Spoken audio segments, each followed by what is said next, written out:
বিসমিল্লাহির রহমানির রহিম।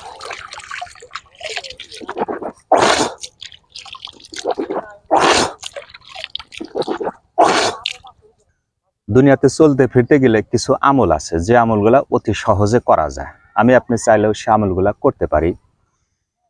আমি যদি নামাজ পড়ি, নির্দিষ্ট সময়ে ওযু করে মসজিদে গিয়ে জামাতের সাথে নামাজটা আদায় করতে হবে, তবে সেই পরিপূর্ণ সওয়াবটা পাওয়া যাবে।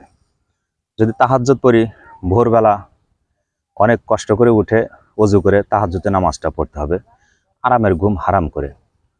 যদি হজের কথা বলি, নির্দিষ্ট পরিমাণে টাকা জমা দিয়ে মক্কা মদিনা গিয়ে হজটা করতে হবে। কোরবানির কথা বললে ঠিক একই কথা। চলতে ফিরতে যে আমলগুলো, সেটা হচ্ছে বান্দার সবচাইতে সুন্দর এবং বিনয়ী ব্যবহার। আপনি চলতে ফিরতে যদি কারোর সাথে একটু সুন্দরভাবে কথা বলি, বিনয়ের সাথে তার সাথে আচরণ করি। আমার অবর্তমানে যদি আমি কখনো মারা যাই বা আপনিও মারা যান, কথা প্রসঙ্গে কোনো মানুষ যদি বলে যে ভাই অমুক লোকটার বাড়ি চেনেন, হয়তো যদি বলে হ্যাঁ ভাই লোকটার বাড়ি চিনি, হ্যাঁ ভাই লোকটা তো 1 বছর আগে মারা গেছে, আরে লোকটা তো আসলে খুব ভালো মানুষ ছিল, খুব সুন্দর বিনয়ী ব্যবহার ছিল।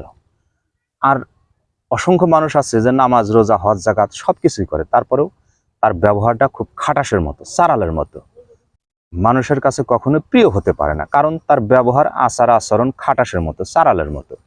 ওই লোকটা যখন মারা যায়, তখন কথা প্রসঙ্গে কোনো মানুষ যখন তার কথা বলে, ওই লোকটা তো মারা গেছে, লোকটা শালা চুদ্দির ভাই, খুব খাটাসের মতো আচরণ কথা বলে।